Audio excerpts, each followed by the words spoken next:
My friends know I usually have a lot of questions about a lot of things. I probably have a bunch of questions in each pocket. And if I don't have physical pockets, I have plenty of rooms in my mind palace. That's why my friend Sevi sometimes calls me the cloud man.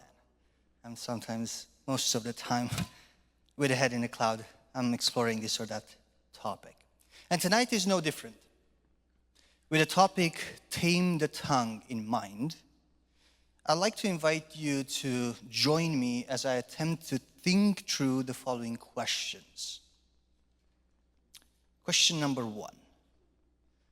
What is the origin of harmful speech? Question number 2.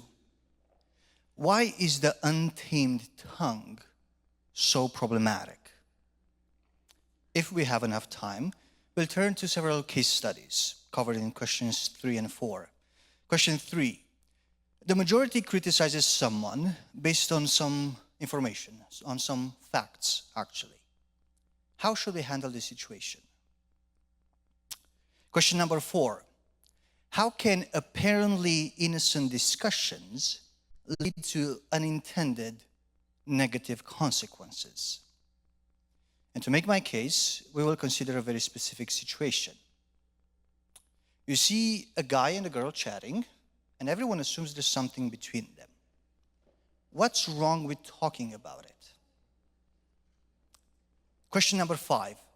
What are some practical things we can do to tame the tongue?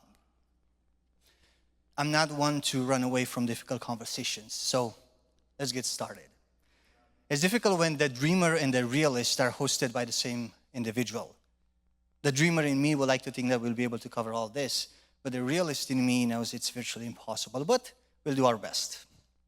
First, let's turn to the text we have for tonight, and I invite you to stand and open the Bible with me at James chapter 3. We'll read verses 1 through 12. James 3, verses 1 through 12, and I'm reading from the New American Standard Bible, NASB. The text says, "Do not become teachers in large numbers, my brothers, since you know that we who are teachers will incur a stricter judgment. For we all stumble in many ways. If anyone does not stumble in what he says, he is a perfect man, able to rein in the whole body as well. Now, if we put the bits in the horses' mouths so that they will obey us, we direct their whole body as well. Look at the ships too. Though they are so large and are driven by strong winds, they are nevertheless directed by a very small rudder wherever the inclination of the pilot determines. So also the tongue is a small part of the body, and yet it boasts of great things. See how great a forest is set aflame by such a small fire. And the tongue is a fire, the very world of unrighteousness. The tongue is set among our body's parts as that which defiles the whole body and sets on fire the course of our life. And the tongue is set on fire by hell. For every species of beasts and birds, of reptiles and creatures of the sea is tamed and has been tamed by the human race. But no one among mankind can tame the tongue. It is a restless evil, full of deadly poison. With it we bless our Lord and Father, and with it we curse people who have been made in the likeness of God. From the same mouth come both blessing and cursing. My brothers and sisters, these things should not be this way. Does a spring send out from the same opening both fresh and bitter water? Can a fig tree, my brothers and sisters, bear olives, or a vine bear figs? Nor can salt water produce fresh." Amen. You may be seated.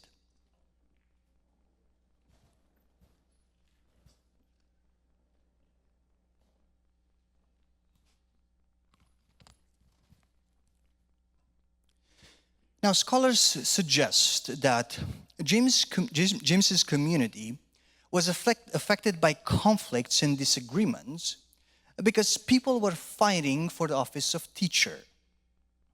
Teachers in James's day would have been important people since only a few of them could read.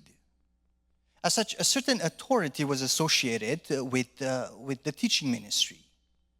Being a teacher in that time was the equivalent of being in a leadership position.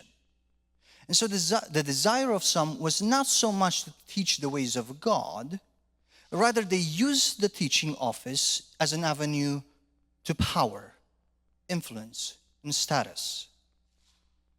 In the process of fighting for status and influence, people were slandering and cursing their opposition.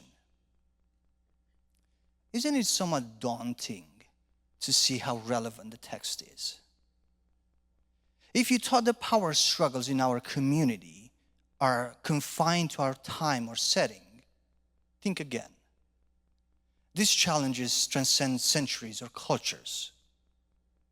Just like in James's community, some here are trying to use the ministry as a way to amass personal power. We should be particularly careful with the people who refuse to serve unless they're publicly acknowledged as leaders. And just like in the case of James's community, some here resort to defamation, personal attacks, and gossip, all in an effort to defeat or undermine their opposition. There are some who use slander and gossip as a way to put others down and to elevate themselves, all in the hope that their opposition, their competition, will not get that role they want. Why is she in that role? Don't you know what she did? Why is he in that role? If you knew him the way I do, you wouldn't recommend him for the ministry. You see, behind such remarks might actually be a desire for status. Why is she in that role? Not to elevate myself, but everyone knows I have more experience than she does. And I could definitely do a better job. Or, God gave me a musical gift. And I don't mean to brag, but I'm better than him and her. That's the full translation of this type of attacks.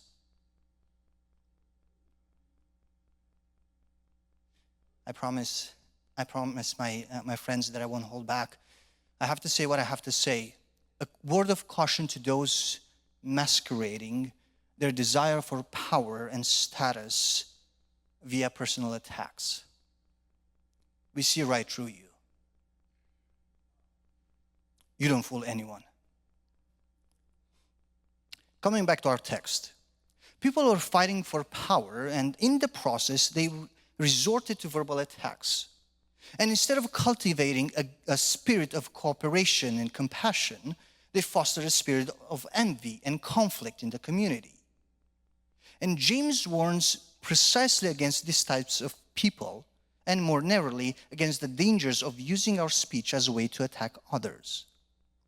With this as background, we can now attempt to answer the first question, which is, again, what is the origin of harmful speech? What lies behind it? Now, there are various ways of answering this question. Some, for instance, employ harmful language because they are insecure. They'll try to hide their flaws by putting others down. Insecure people tend to compare themselves with others. That's why you'll hear them say things like, I have my problems, but at least I'm not like that guy. Or compared to her, I'm a queen. Attention seekers. They insult people and gossip about them because they crave attention. They want to be in the spotlight, and to them, harmful speech is fair game. People also use destructive words out of jealousy and envy. It's surprising to hear of girls being jealous on their friend because she has a boyfriend.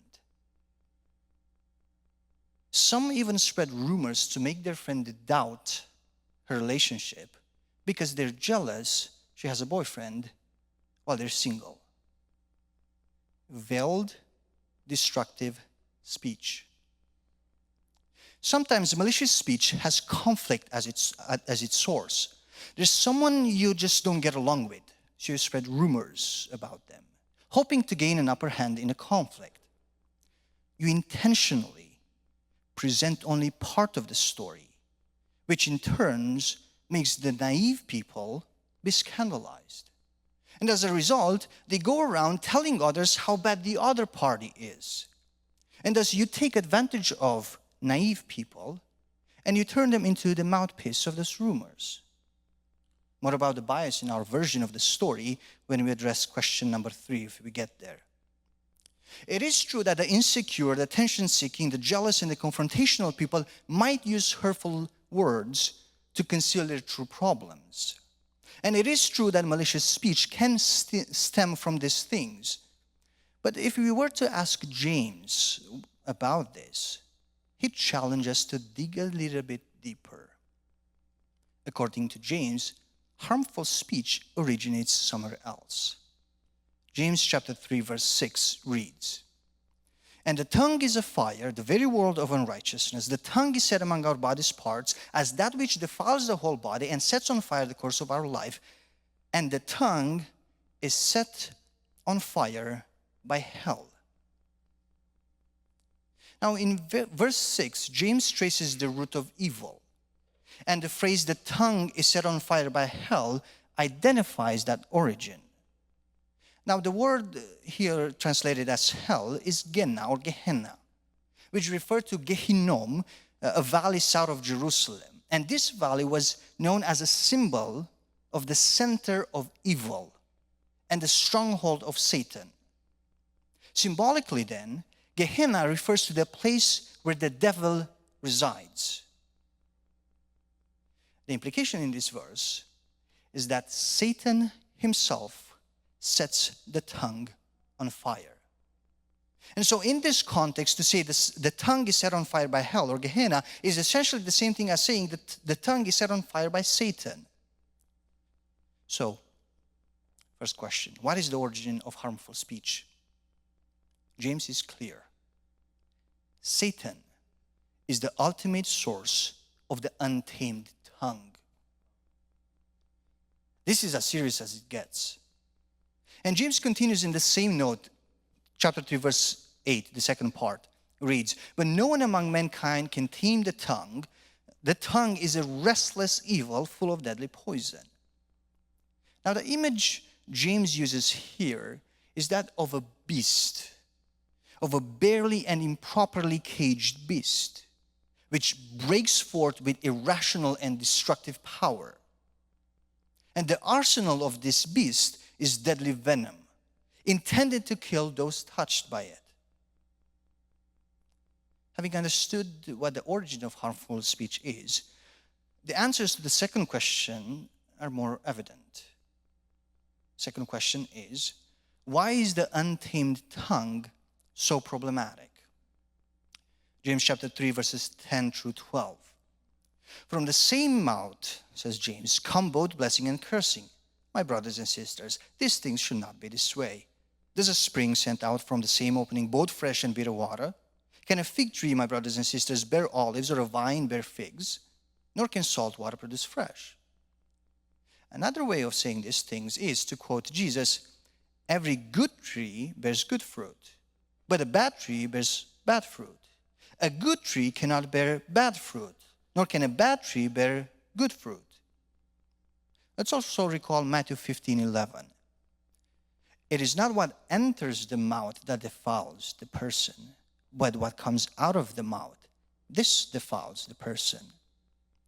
That is, what comes out of the mouth is what's inside the heart. To tie all these verses together, the fruits we bear reveal what's in the heart. According to Jesus, then, our actions, our words, reveal our character. James also says, he sees a person's speech as a mirror reflecting the heart.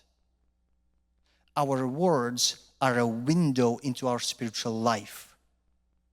Simply put, the speech reveals what's in the heart. You want to know a person's heart? Listen to what they say. But do you see it now? Do you see the implications? The implications are extremely serious. We just saw that Satan is the ultimate source of harmful speech. And now we just saw that our speech comes from the heart. What's the implication? If I use harmful speech, it's because my heart was touched by Satan. As a scholar put it, when our speech demonstrates the capacity to devastate others and even ourselves, our tongues have been bent by the forces of evil. As children of God, we are supposed to share the gospel, which is the good news. This good news should uplift people. It should encourage them and give them hope. But when I'm always talking about the bad things people do, about the bad things around me, about the bad things in the church, I'm quite literally a bearer of bad news, which is the very opposite of preaching or sharing the good news. It seems to me that some have a subscription to bad news. You rarely, if ever, hear them saying good things about certain people or about the church or about the community or about the country or about the world. My friends, being a bearer of bad news, talking only about the bad things in this church, insulting people left and right, gossiping, claiming to have the gift of discernment only to cast all sorts of judgments on people, and attacking someone's reputation, all these things are just the outer manifestation of an inner problem. The heart is touched by evil. To bring together the thoughts of several scholars, what is evil at heart will inevitably produce evil. So the heart that is not right with God cannot help but produce ungodly speech. Only a renewed heart can produce pure speech. Christians who have been transformed by the Spirit of God should manifest the purity of the heart in purity of speech. Let's look back at our second question. Why is my untamed tongue so problematic? Well, first, because it means that I am under the influence or touched by evil. Only someone touched by evil will intentionally hurt others through their speech. We just covered this. Second thing, because a harmful speech will affect the body, both my own and that of the community. And so whenever James speaks of the whole body, he refers to the whole person. But by extension, the whole body also includes the community. James chapter 3, verses 2 through 6 and 9 and 10, they vividly capture the idea that impure speech affects both the community and the individual who uses hurtful language. Let's go to an illustration.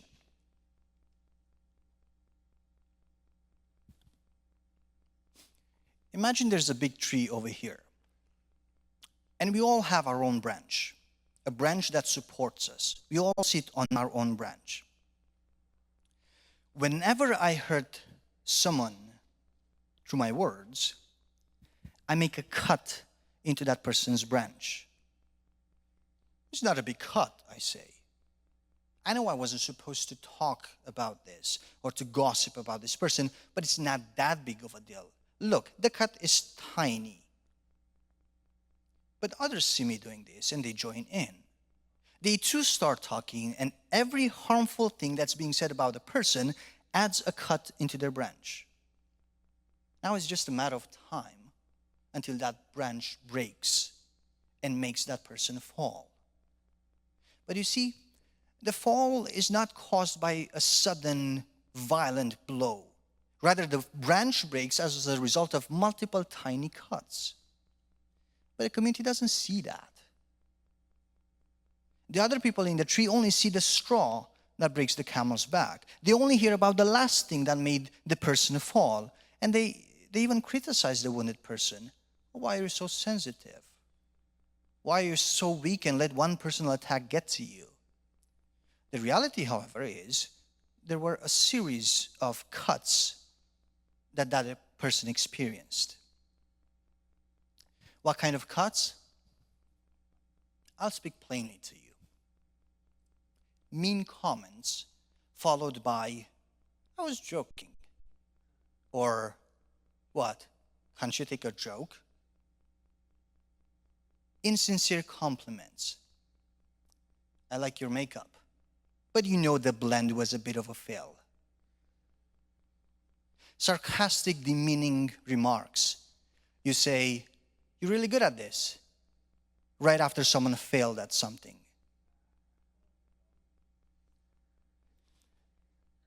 Guys making fun of the girl's physique.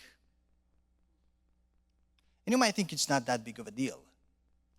But this kind of poison can infect the mind and the heart of people. For instance, guys make fun of a girl's physique. She hears about it. What do you think will follow? Low self-esteem, anxiety, social isolation, depression. But there's more to it.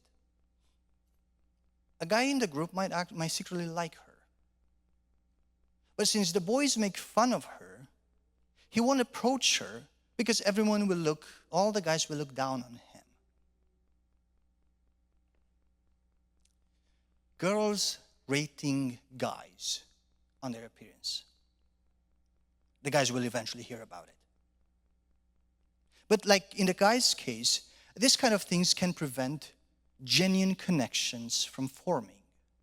The girls group gave a subpar rating to a guy, but maybe there's a girl who secretly likes him. And now, even if he approaches her,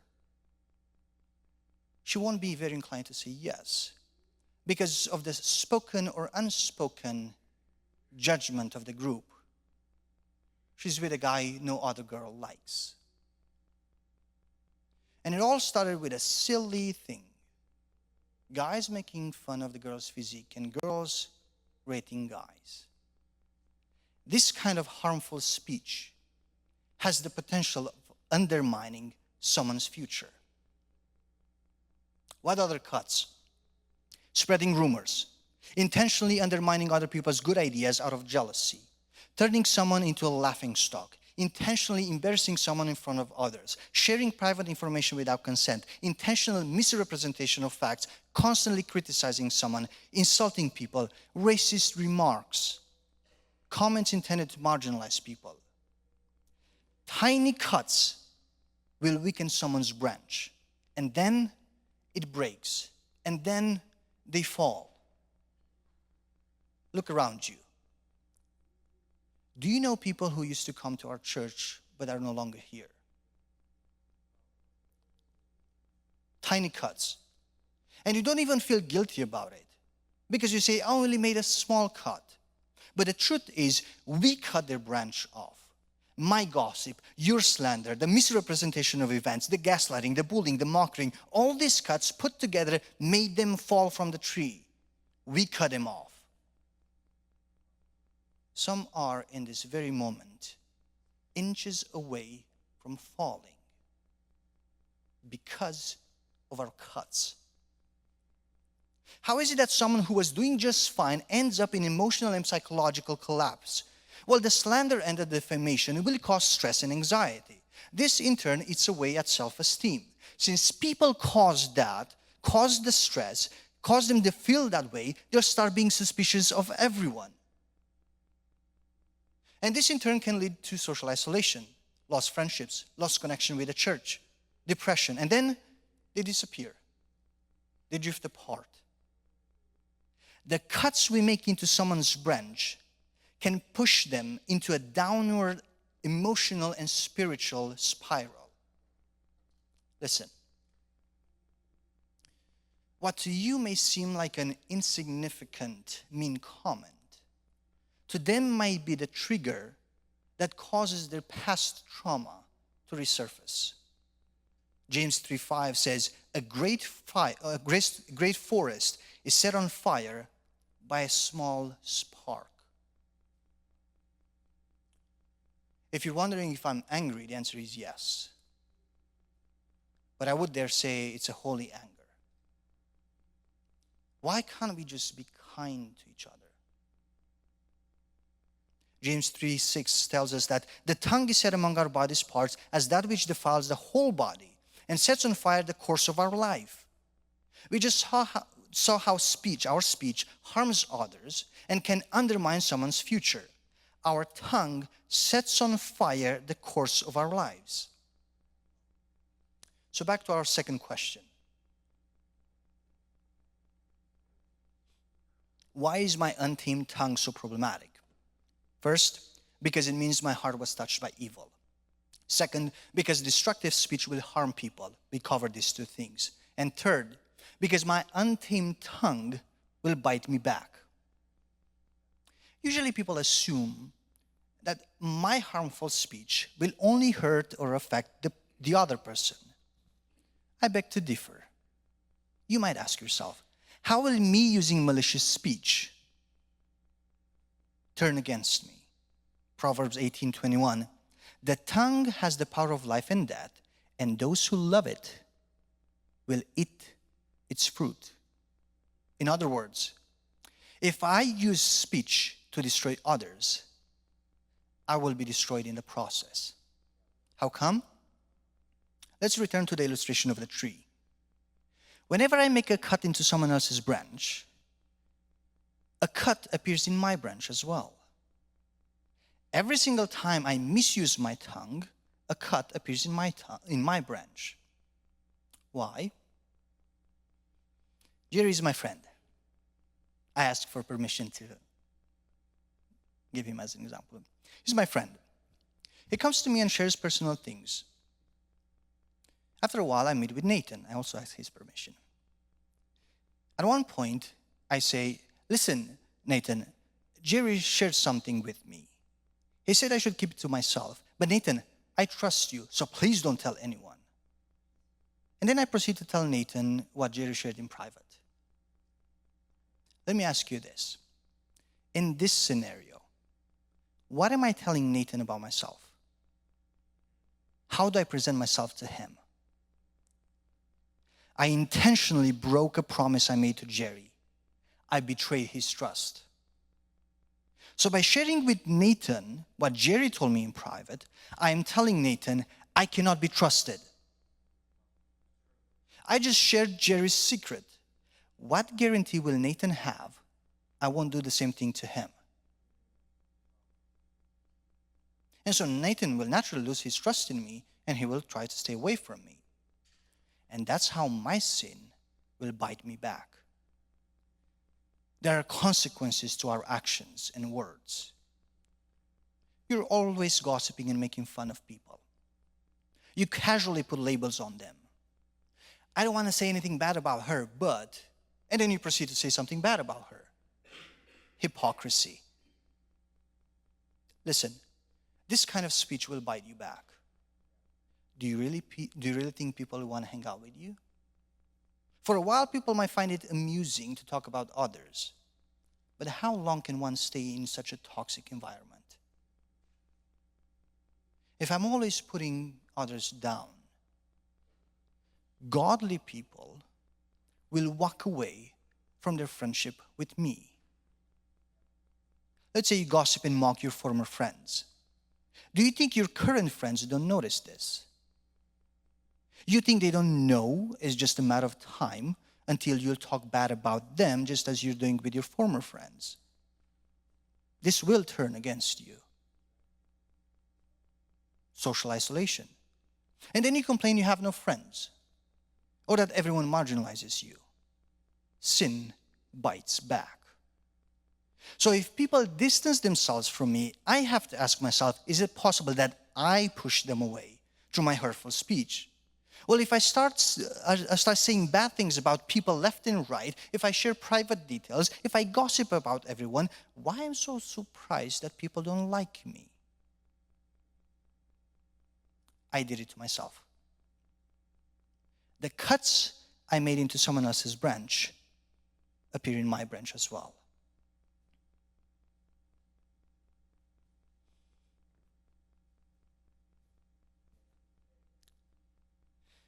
I was debating whether I should go to conclusion or go to some of the case studies. Let's go to question number 3 for now. We'll see how much we can cover. The majority criticizes someone based on some facts, information. How should we handle this situation? Well, the first response I'll have is this.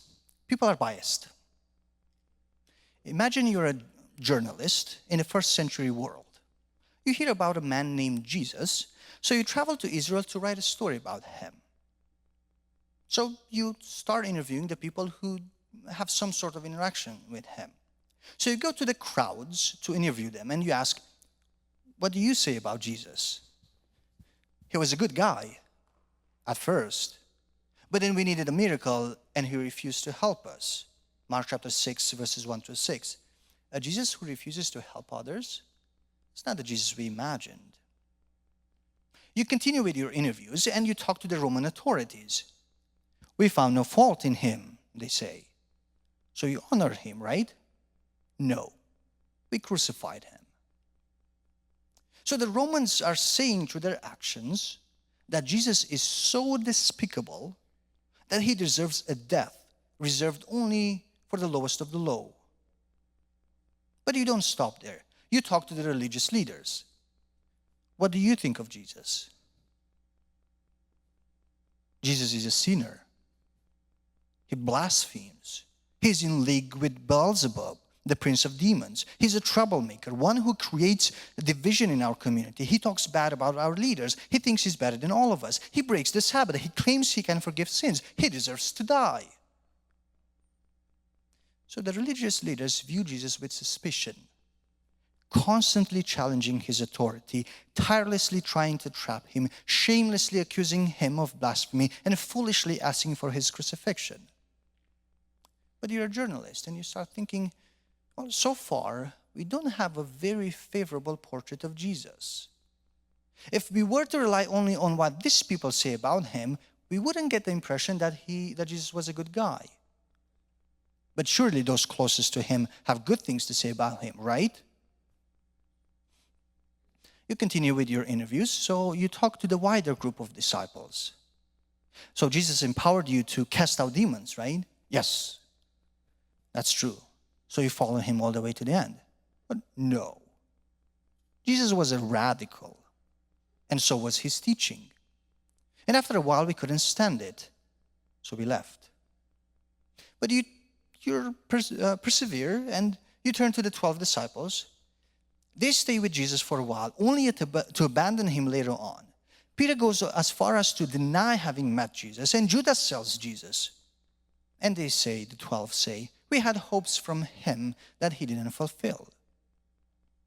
All right.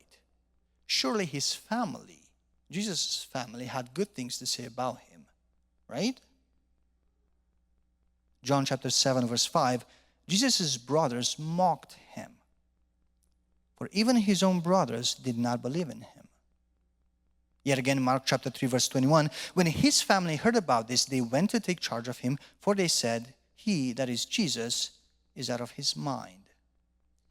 His family said, Jesus is out of his mind. So the crowds, the Roman authorities, the Jewish leaders, the wider group of the disciples, the 12 disciples, and even his own family, virtually everyone around him had at one point or another something bad to say about Jesus. What's missing here? What Jesus says about himself. His opinion, his voice, his side of the story. If we were to rely only on what other people are saying about him, our understanding of Jesus would be badly distorted, utterly flawed, and painfully misguided. How can we bridge this observation to our topic? When you hear rumors and bad news about someone from every single direction, acquaintances, friends, close friends, leaders, family members, I know it's very tempting to say, well, if everyone has a bad opinion about these people, then it must truly mean that they are bad people. But if the case of Jesus teaches us something, is that we should be very, very slow to judge. If you haven't talked to the person in question, you most definitely don't have the full picture. You see, the crowds were actually right. Jesus refused to help them. But the crowds won't tell you that Jesus refused to perform a miracle because of their unbelief. The religious leaders were half right. Jesus did cause division. He did challenge the leaders. He did break the Sabbath, and he said he can forgive sins. But what the religious leaders won't tell you is that in so doing, Jesus submitted himself to the will of the Father. The disciples were right. Jesus and his teaching, they were radical. And it's true that Jesus didn't fulfill the disciples' hopes, but the disciples won't tell you that their hopes conflicted with God's will. So spreading rumors and gossiping does not necessarily imply you invent things. I'm sure you've heard this or variation of this saying, well, that's what happened. It's not like I'm lying. You see, defamation, rumors, and gossip might actually start from facts, from things that did happen. But a speech not subjected to God's will, it will truncate the truth. You'll hear part of the story. People are biased. I'll do my very best. Apparently, the dreamer in me will win tonight, not the realist, because I will cover question number 4 and 5 as well, with your permission, that is. I'll rush through it. So question number 4, how can apparently innocent discussion lead to unintended negative consequences? You see a guy and a girl chatting, and everyone suspects there's something between them. What's wrong with talking about it? I'm not one to run away from difficult conversations, so here we go.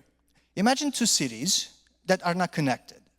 They're happily existing apart from each other, but at one point they decide to build a bridge to connect the two cities. So they start building. But the people in both cities are impatient. Instead of waiting for the bridge to be built, to be finished, they start applying pressure on the yet unfinished bridge by trying to use it to cross over, despite the fact that it's not finished. Well, what's wrong with crossing over the bridge? They ask. After all, that's what bridges are for. And the more people go on that unfinished bridge and try to cross over, the more pressure is being applied on that unfinished structure. And under enough pressure, the bridge will collapse. In a similar way, two young people are trying to build a bridge. But some of you are starting to talk about the ring and the wedding day before the two of them know their favorite color. And you don't even think too much of the fact that you're talking about these things on day 4 of their friendship. What's wrong with asking about the ring? That's what relationships are about. But when you talk about these things before their time, you are applying pressure on a fragile bridge, an unfinished one at that. And then you wonder, how come things didn't work out? How come the bridge collapsed? You think these are innocent, harmless things. Is that the case, though? Let's think about it. We know that the enemy attacks families. Look at the divorce rate. 43% of first marriages end up in divorce. 60% of second marriages end up in divorce. 73% of third marriages end up in divorce. So the attack on the enemy, on the family, is evident.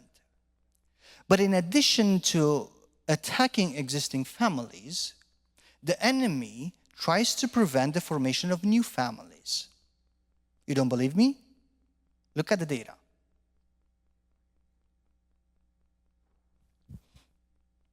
"45% of women between ages 25 and 44 will be single and childless by 2030. 45%. Ages 25 and 44 by 2030. I'm not suggesting in any way, ladies, that you should say yes to the first guy who says, "I love you," out of fear of remaining single. Do your due diligence. But my point in sharing this information is to make a point. My point is to make a point. I'm not a conspiracy theory. You're still here, okay. I'm not a conspiracy theory type of person, but one could reasonably argue that there was a concerted effort intended to lead to this outcome. Morgan Stanley, for instance, already anticipates the profit the big companies will make off of single ladies. all the clothing industry and the makeup industry. So to them, the formation of new families is the least of their concern. The only thing that matters to them is money. But I digress. The point is this. The enemy is already bent on preventing the formation of new families. So if we talk about young people who are trying to get to know each other, we put unnecessary pressure on them, which in turn might cause the unfinished bridge to collapse. And this in turn contributes to the enemy's plan of preventing the formation of new families. So instead of talking about young people trying to get to know each other, we should tame our tongue. Especially given the importance and the sanctity of marriage. We should give people space. We should let them be. Let's not rush them with this collective pressure. Guys, you have sisters over here. Ladies, you have brothers over here. Let them be. But more about dating and relationships this Tuesday, June 11th, when Pastor Yossi will come to the young adults to talk about it. I'm smiling because I found a way to advertise for that meeting. Let's get closer to the end, and we'll close with this. Question number 5. What are some practical things we can do to tame the tongue? Let's return to our text. James mentioned how the bit controls the horse and the rudder controls the ship. Thus, he's clearly talking about the possibility of control, not the lack thereof. And yet, James 3:8, the first part says, but no one among mankind can tame the tongue. So can we tame the tongue or not? One of the overarching themes in the Epistle of James is the conflict between heavenly wisdom and the earthly wisdom. And this is in full display in chapter 3 as well. And the last part of James 3 is worth reading, beginning from verse 13. It says, who among you is wise and understanding? Let him show by his good behavior his deeds in the gentleness of wisdom. But if you have bitter jealousy and selfish ambition in your heart, do not be arrogant and so lie against the truth. This wisdom is not that which comes down from above, but is earthly, natural, demonic. For where jealousy and selfish ambition exist, there is disorder and every evil thing.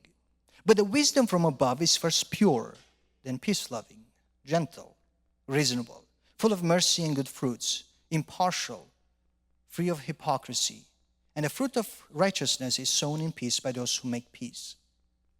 So, the first thing we can do to tame our tongue is to ask God to sanctify our hearts. James says, if you have bitter jealousy and selfish ambition in your heart, there will be disorder and every evil thing. If we have these things in our hearts, our actions and our speech will be impure. And we are under the influence of earthly and even demonic wisdom. So James is right. No person can tame the tongue while still under influence of evil. As we saw earlier, Satan is behind harmful speech. And by contrast then, it follows that God is the source of healing and edifying speech. We cannot tame the tongue on our own. That's why we desperately need God's touch. We desperately need God to sanctify us. We need God to change our hearts. Our selfish ambition needs to be replaced with self-sacrifice for the sake of others. Bitter jealousy needs to be replaced with contentment and happiness for the blessing of others. Arrogance needs to be replaced with humility. Once our heart is pure, our speech will also be pure. We'll pray about this in just a few minutes. The second thing we can do is think before you speak. It's as simple as that. Proverbs 15:28. The heart of the righteous ponders how to answer, but the mouth of the wicked pours out evil things. Let's not say the first thing that comes to mind. Let's stop and think. If I say this thing, will I hurt this person? Is this comment edifying? Am I glorifying God through my words right now? If I share these details, will that person's reputation be affected? We must think before we speak. It's as simple as that. Third and final thing. We have a saying here at Passion. We don't believe in gossip. We believe in testimony. Or I should add to that, in blessing people. So the third thing, bless people. You see, sometimes as Pentecostals, we are drawn to the flashy gifts. But encouraging people, for instance, and showing mercy, there are also gifts we must exercise. Romans 12:8. If your gift is to encourage, then give encouragement. And if it is to show mercy, do so cheerfully. We're preparing an activity with the young adults where we will bless and encourage one another. Most likely it's going to happen on July 9th. So we'd love to have you there. But to give credit where credit is due, some of this idea came up during our Sacramento trip, so thank you. So when we are tempted to say something about someone, fight this by focusing on the good traits of that person. What are some good things I appreciate, some things I appreciate about him or her? Also, instead of going around talking bad about people, go around and bless them and actually mean it. When I was wondering what my home church should be, there was someone who came to me and said, "Thank you for what you're doing." It was enough to keep me here. Go around and tell people, "I appreciate how dedicated you are. Thank you for taking the time to listen to me. I noticed you went out of your way to make me feel included. I appreciate that. Thank you for not giving up on me. Your counsel is to me like a map for the one trapped in a maze.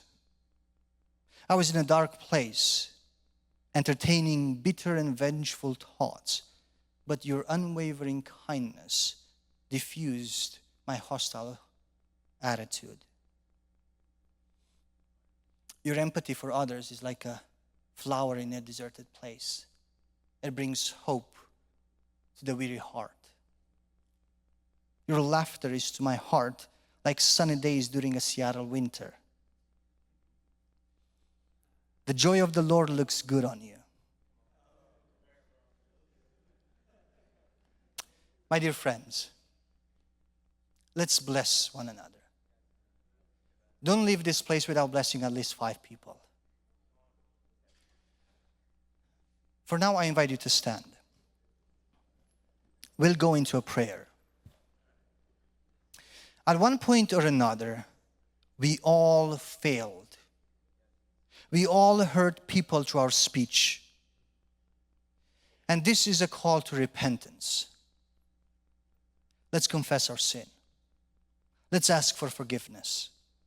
Let's ask God to sanctify our hearts and cleanse everything and anything that's not bringing Him glory. And let's say with the psalmist, 141 verse 3, "Set a guard, Lord, over my mouth.